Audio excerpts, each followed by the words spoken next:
Benvidos e benvidas ao ciclo de webinarios que organizamos desde a Oficina Económica de Galicia e que, en concreto, esta sesión titulada Ciberseguridade sinxela, xestiona contrasinais de forma segura no teu negocio. En primeiro lugar, voulle dar paso a Ángeles de Castro, técnica da Oficina Económica de Galicia, que vai presentar brevemente os recursos que tedes dispoñibles ás empresas a través desta nova oficina.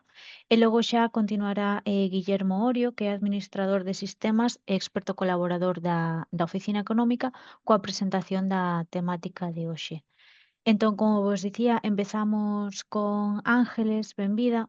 Hola, ¿qué tal? Gracias, Andrea. Buenos días a todos, bienvenidos y muchísimas gracias por participar y acompañarnos en este interesante y sobre todo práctico webinar de seguridad, de ciberseguridad. Nada, como ya dijo Andrea, solo deciros yo soy Ángeles de Castro, del IGAPE, formo parte de la Oficina Económica de Galicia como técnico de proyectos en la oficina de La Coruña. Y un poco antes de entrar en materia, solo quiero remarcar y reiterar, por si todavía hay público nuevo o empresas que todavía no nos conocen, las funciones de la Oficina Económica de Galicia, los objetivos que tenemos de la misma y los servicios que prestamos. Básicamente, el objetivo de la Oficina Económica es ser un punto de acogida centralizado para todas las iniciativas empresariales en Galicia, bien sean emprendedores, empresas gallegas que quieran crecer, que quieran invertir, innovarse, acudir a nuevos mercados y también para aquellas empresas de fuera de Galicia que quieran establecerse en nuestro territorio y, por tanto, invertir en nuestra comunidad. Para llevar a cabo estas acciones, desde la Oficina Económica prestamos servicios de información, atención personalizada, acompañamiento personal, asesoramiento y además estos servicios que prestamos ofrecemos múltiples vías para mejorar la atención posible y adaptarla a cada caso. Por eso, empresas, autónomos y emprendedores pueden recibir atención tanto de forma presencial en el complejo administrativo de San Lázaro, en Santiago de Compostela, que es donde está la sede de la Oficina Económica, o bien en las oficinas territoriales, como es nuestro caso, en mi caso, en Vigo, en Coruña o en Lugo, o bien a través de atención telefónica o de nuestra página web, que luego os lo diré al final. Con todas estas medidas, lo que intentamos es simplificar los trámites burocráticos a todas las empresas y ofreceros una respuesta ágil y rápida. Bueno, somos un gran equipo de personas, como ya os dije antes, que informamos de todos los programas de ayudas, de las líneas de financiación, no solo las del IGAPE, sino de todas en coordinación transparente, ágil y trazable con el resto de las consellerías de la Xunta de Galicia, demás administraciones y organismos también estatales. Como ya os dije antes, los servicios centrales están en Santiago de Compostela y tenemos un amplio personal también en las oficinas territoriales.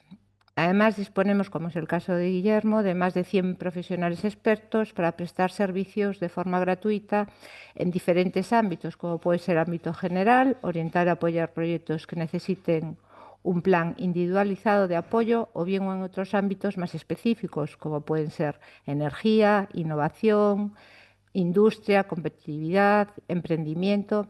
Para solicitarlo solo tenéis que entrar en la página web, que es www.oficinaeconomicagalicia.xunta.gal, y solicitar el asesoramiento. Bueno, nada, en conclusión, la finalidad, lo que os dije de la Oficina Económica, es posicionar a Galicia como un destino atractivo y diferenciado para la inversión, para atraer y facilitar la implantación de nuevas inversiones en la comunidad, seleccionar y captar nuevas inversiones que complementen la cadena de valor y sobre todo favorecer el mantenimiento y la ampliación de las inversiones existentes ya.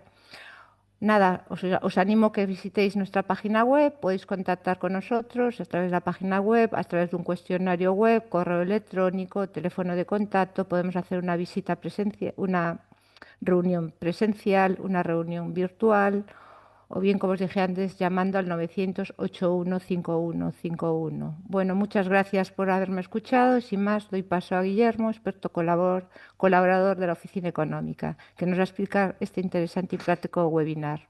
Gracias a todos. Hola, buenos días. Gracias, Ángeles, por la introducción.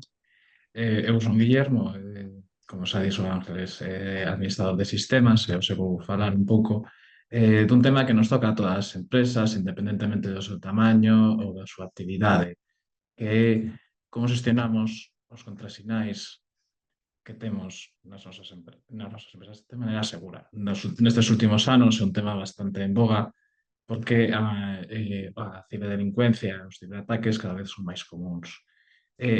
O eslabón máis débil desta cadena de seguridade moitas veces non son os servidores aos que nos conectamos, as páxinas ás que nos conectamos, senón nós como usuarios a hora de xestionar toda a información que temos almacenada. En unha empresa manexamos bastante información, é moi sensible, non só para nós como negocio, senón tamén de cara a nosos clientes, dos nosos empregados, e incluso fiscal e demais.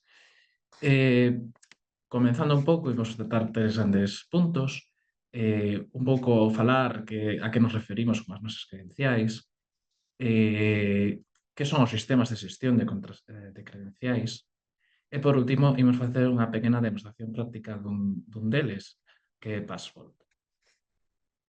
Comenzando polas nosas credenciais, unha credencial é un término que nos utilizamos non só para referirnos ao que normalmente entendemos como usuario contrasinal, senón que é un término aglutinador que ten moitos componentes, porque non só é importante o usuario contrasinal, tamén é importante onde utilizamos esa combinación, que é o portal, as claves de doble factor de autentificación, que é algo que se está implementando cada vez máis, que poñemos aí como MFA, e logo campos que son un pouco máis voluntarios, non? Que poden aparecer nunha credencial ou non. Por exemplo, podemos ter máis segredos dentro dunha credencial, a parte do contrasinal, ou unha descripción, e cousas que nos poden axudar a buscar nun portal a información que necesitamos ou instruccións extra que son necesarias para iniciar sesión. Por exemplo, se tes que estar conectado a certa rede ou se tes que entrar en outro link, ademais, ese tipo de cousas que, ao final, no día a día vanse utilizando e son imprescindibles para ter a información completa á hora de conectarse a algo. E dentro destas credenciais, distinguimos 4 tipos, porque non todas as credenciais son iguais. Dende o ámbito profesional, non? É dicir, de nós como empresa, segundo o ámbito no que se aplican as credenciais, podemos distinguir 4 tipos. Para empezar, temos as externas, que son, esas credenciais personais nosas, como persoas, que pode ser o noso correo persoal, e incluso ligadas a outras institucións as que participamos. Imaginade que tedes a unha persoa na vosa empresa que é becario en prácticas e, por tanto, ten unha conta na súa universidade. Esa conta da universidade, para nós, como empresa, é unha conta externa. Sen embargo, para a universidade é do seguinte tipo, que son as profesionais ou hasta a propia corporación. Son contas individuais que non se comparten, que están ligadas a nós como persoas e que se supón que son utilizadas para, por exemplo, a correspondencia oficial dentro da empresa, como os correos, poden utilizarse para a xestión documental, con ferramentas como as nubes de Google ou Microsoft, etc. Pero o importante é que son da empresa, co dominio da empresa, é dicir, por exemplo, o noso nome.apelido@amiñaempresa.com. E son individuais, non se comparten e non se deberían compartir. É dicir, eu non debería ter acceso á conta doutro empregado en ningún caso. E logo están as contas que nos chamamos corporativas, que son contas que están ligadas á empresa, pero que se comparten por diferentes razóns. Pode ser que porque son para entrar nun portal no que fai falta unha licencia e só se colle unha licencia por aforrar custo, pode ser porque son contas que representan a totalidade da empresa, por exemplo, pode ser a conta que se utiliza para mandar a publicidade, pode ser a conta que se utiliza para o tema legal da empresa, ese tipo de contas que, pola súa natureza, sí, son da empresa, pero que pode ser que non utilice só unha persoa, que se utilice todo un departamento ou a toda a empresa en conxunto. Estas, por lo tanto, hai que ter especial cuidado con elas, porque ao final é responsabilidade de todos delas seguras. E por último, as que consideramos de clientes, é dicir, están ligadas á nosa actividade empresarial, pero non están no noso sistema. Por exemplo, se estamos facendo unha colaboración con outra empresa e esta empresa nos dá un acceso á súa nube, nos dará unha dirección pois co dominio desa empresa. Pode ser a nosa empresa @cliente.com, este tipo de contas.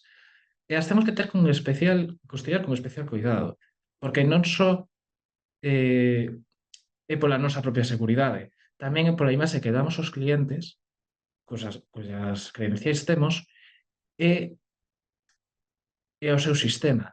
O que estamos poñendo en risco non é só a nosa información, tamén a información do noso cliente. E moitas empresas, dependendo da súa actividade, poden ter destas ou non, en maior ou menor medida, pero, en todo caso, se deben custodiar. E ás veces o cliente pode darnos unhas credenciais para cada un dos nosos empregados de maneira individual e outras veces darnos contraseñas compartidas. Aquí temos eses dous tipos, non? Pero, bueno, o primeiro paso tamén é recoñecer que é unha contrasinal segura, que ten que ter unha credencial para ser considerada sólida.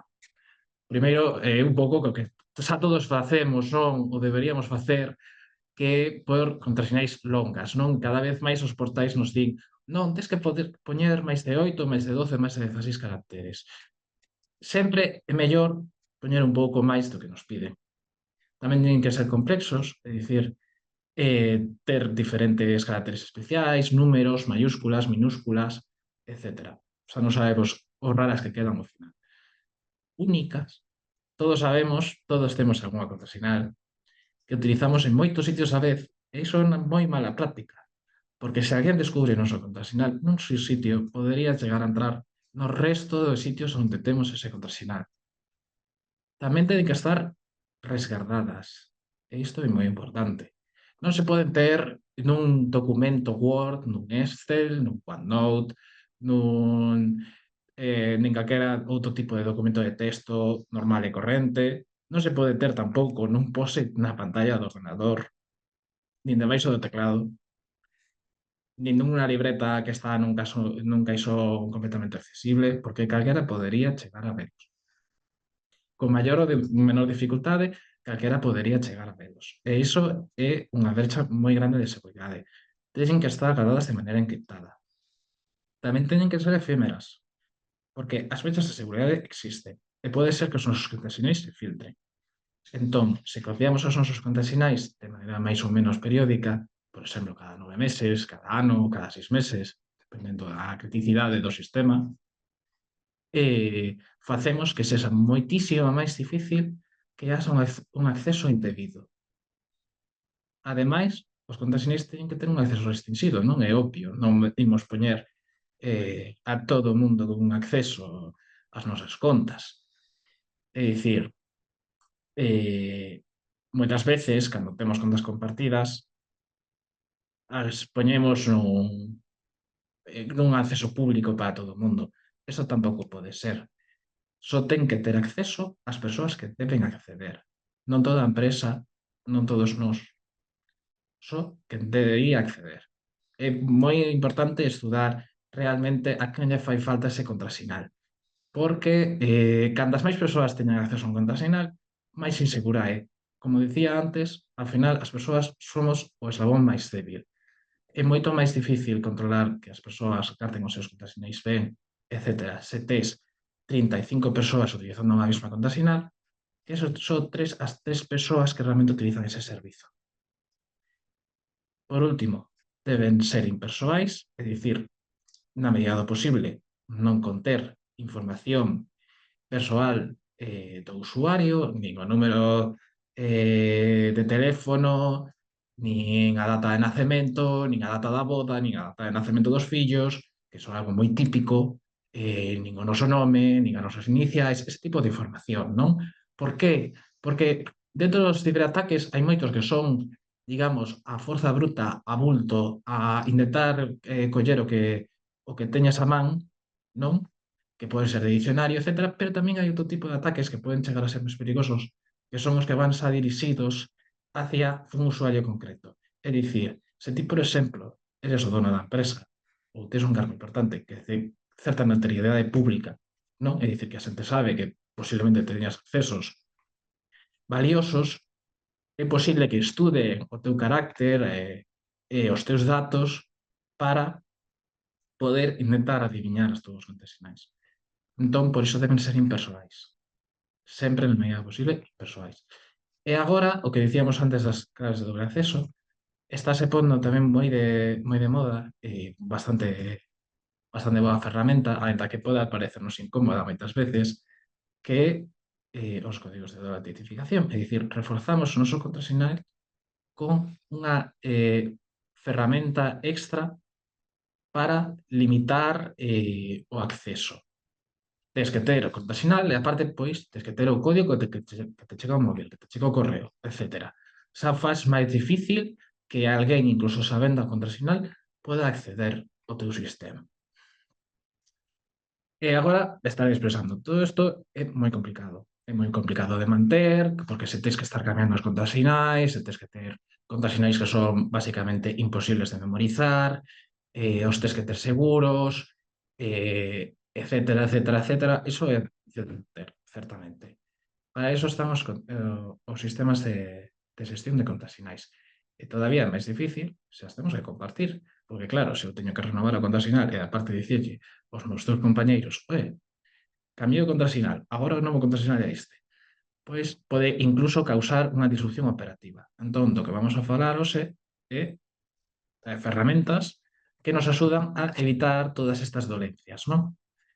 Que buscamos nun sistema xestor de contrasinais para unha PEM. Estamos pensando en empresas pequenas, medianas, autónomos, a empresas máis grandes, con equipos de máis de 100, de 200 persoas, é posible que necesiten ferramentas cun maior alcance, que as que vamos a ver hoxe.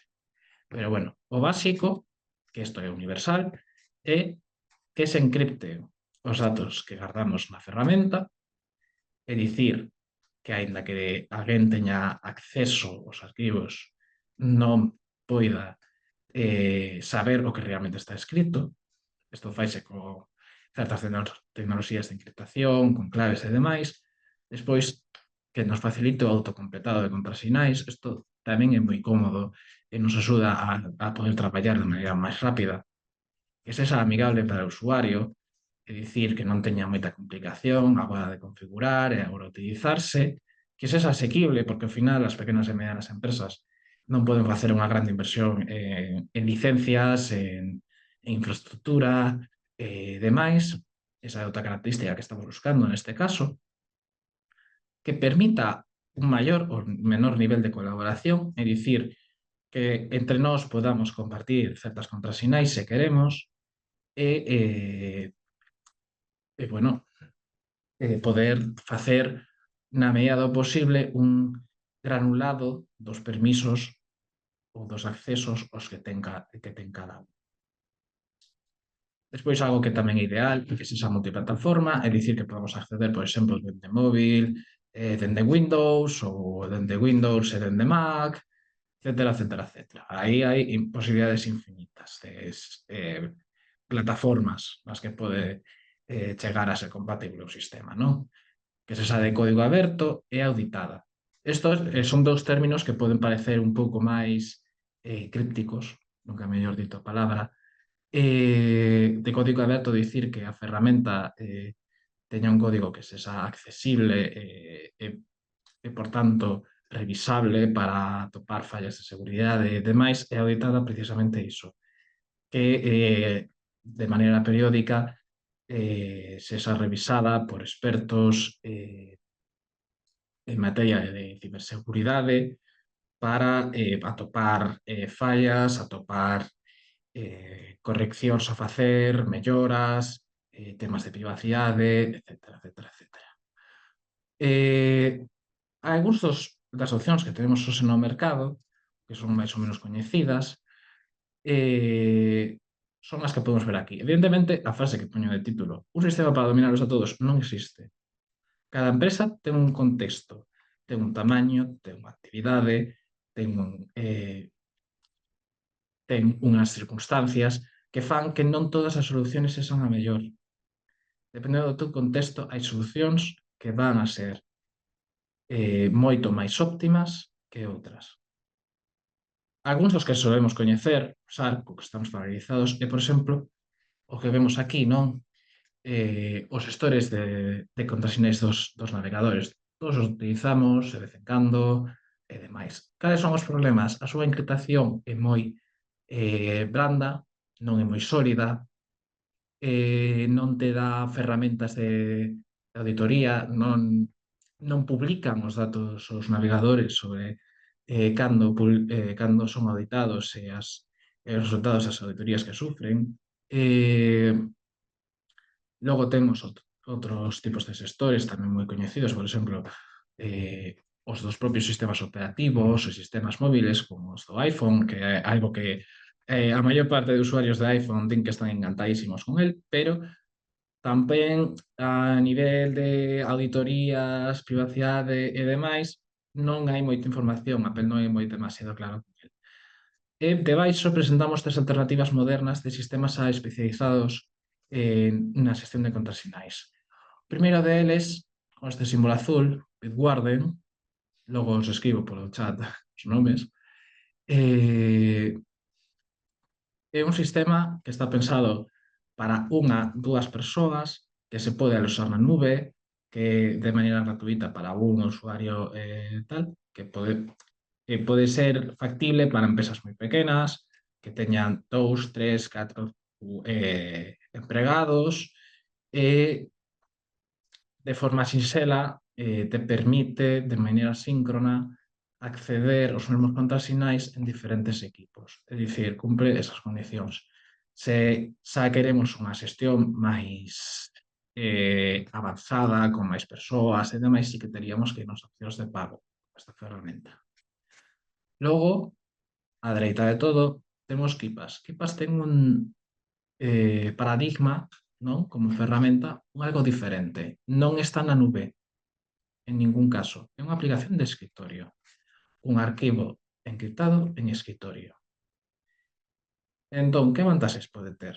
Evidentemente, temos todo o control sobre a ferramenta, ningún dato vai estar nunha nube e demais, a nivel de privacidade é impatible nese sentido, a nivel de seguridade é tan seguro como seguro é o noso contrasinal maestro e seguro é o noso ordenador, porque todos os datos que están almacenados na súa base de datos local están encriptados, pero si é certo que ten limitacións. É dicir, se non somos un equipo que utiliza moitos ordenadores, que somos moitas persoas e demais, a sincronización entre persoas e a xestión dos contrasinais compartidos faise complicada. Esta é unha ferramenta que está moi ben, pois, por exemplo, se temos un pequeno negocio, unha cafetería, unha panadería, este tipo de comercio minorista, non? E temos un equipo, 2 equipos en toda a empresa, non nos faltan máis, porque son os que temos no noso local, pois esta é unha opción moi boa, porque non tes que nin que pagar licencias de nada, non está nada na nube, non tes que despegar ninguna infraestructura, é unha opción moi asequible para esta escala. E logo está a ferramenta da que vamos a falar, Passbolt. Passbolt é unha ferramenta, por suposto, moi segura, extremadamente segura, un respeto pola privacidade máximo, incluso a veces pode ser demasiado para algúns gustos, porque é un software de desenvolvemento europeo. Entón, ao ser un software de desenvolvemento europeo, xa por de base ten que asustarse a todas as leis de protección de datos e de seguridade que temos na Unión Europea, que ao final somos un marco xurídico mundial con maiores exigencias neste sentido. Despois, é unha ferramenta que se integra moi ben nos navegadores, é amigable, é multiplataforma, ten un funcionamento moderno, é flexible porque está pensada tanto para equipos pequenos como máis grandes, colaborativa, nese sentido que estábamos dicindo, de que ao final está pensada pois para compartir, para organizar e facer as cousas, digamos, a unha escala, pois, por exemplo, 20, 30 persoas ou incluso 100, 200. Hai empresas aquí en Galicia, incluso de máis de 1000 empregados que utilizan esta solución, hai administracións públicas que utilizan e demais, e permite iso, dar acceso ás credenciais que temos aí guardadas só ás persoas que o necesitan, nin máis, nin menos, que é unha das cousas máis importantes que temos que buscar na organización.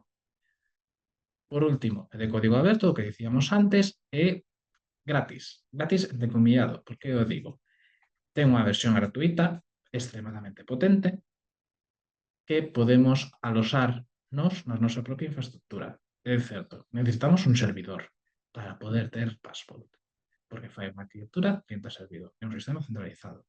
Passbolt sí que permite ou nos dá a opción de cedernos eles a súa propia nube para desplegar o servizo. Evidentemente, os recursos informáticos non son gratis, por moito que as empresas digan nube, a nube non deixa de ser o ordenador de outra persoa ou de outra empresa. Eso custa enerxía, custa recursos. Por lo tanto, se decidimos, se nos vayamos por esa opción, terá un custo bastante pequeno, pero é un custo. Ten tamén unha versión máis pro, que ten características adicionais que no caso dunha PM non resultan demasiado interesantes. O sea, son funcións para unha empresa de extremado grande tamaño. Entrando un pouco para que vexades a ferramenta, aquí un compañero meu e eu estivemos preparándovos unha instalación de Passbolt, nun servidor que temos nos de probas, para que vexades un pouco como funciona a ferramenta.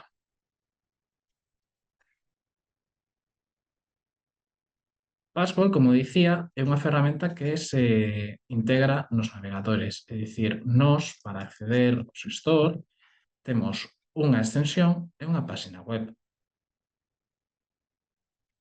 Para esta demostración creamos dos usuarios, un Honorato Doval, que é o usuario administrador, e outra que era Matilda, que sería pois, unha usuaria normal, unha empregada. Dentro do que podemos ver, agora mesmo non temos nada creado, prácticamente, temos aquí á esquerda varios grupos e varias carpetas.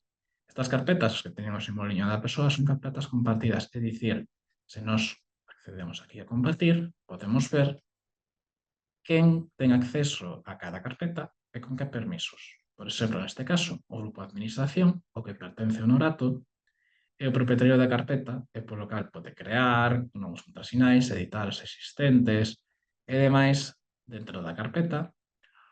E o grupo de ventas, o que pertence a Matilda, pode ler, é dicir, pode ver a información que os propietarios suban aí, pero non pode nin actualizar, nin editar, nin borrar, nada. Permiso limitado.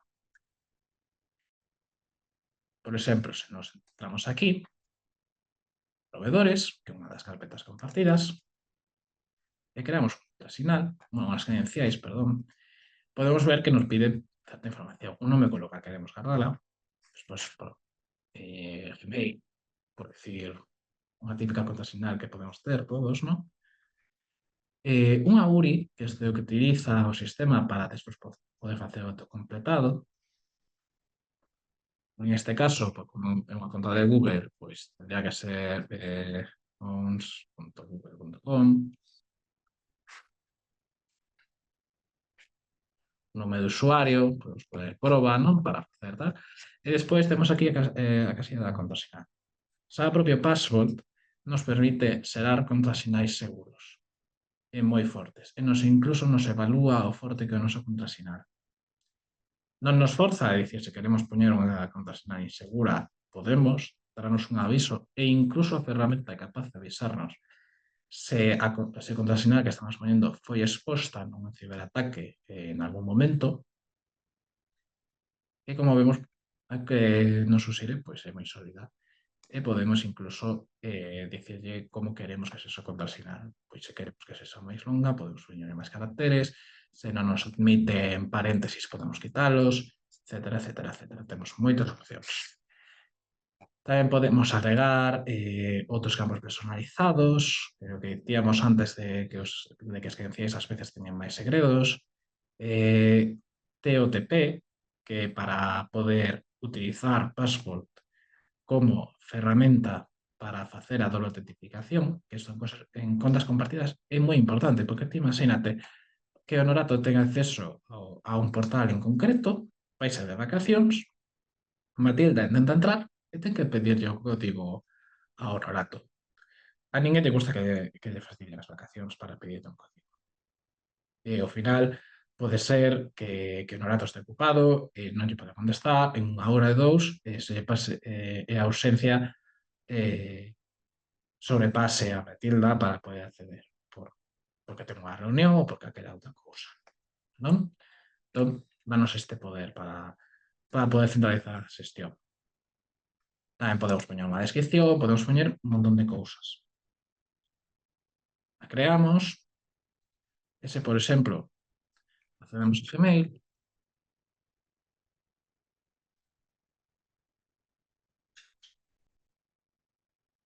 xa aquí, á dereita, case como se fose o autocompletado do navegador, aparecerá a chave vermella de Passport para suxerirnos os campos, non? Neste caso, pues, proba, porque non en correo podemos tal, no seguinte nos para a contrasinal. Queda un pouco claro. Non vamos a ponernos aquí a inventar unha conta de cero. Bueno, logo, pois a ferramenta ten máis potencial, ten moitas opcións, podes facer pluralidade cos usuarios, cos grupos, podemos ter os que queramos, xestionar altas, baixas, suspensións, unha cousa que é moi interesante e que en empresas a partir de certo tamaño é moi importante, e que, por exemplo, se nos borramos a Matilda, non? Pois imaginadevos que Matilda vais da empresa porque se subirá. Non, supoñemos un caso positivo. Todos os contraseñas que teñan acceso a Matilda serán marcados pola ferramenta como caducados. É dicir, xa a propia ferramenta nos está dicindo, oye, unha persona que tiña acceso xa non pode acceder ao contrasinal. Entón, deberías mudala para evitar fallas de seguridade. Porque, evidentemente, por moito que nós teñamos un sistema xestor, ninguén impide, todas as veces, en casos nos que a marcha non é tan positiva, pode pasar en ciberseguridade unha amenaza moi, moi coñecida, que un usuario leve credenciais á súa casa do noso sistema, non? Porque ao final todo o mundo é libre de coller un papel e pois apuntar.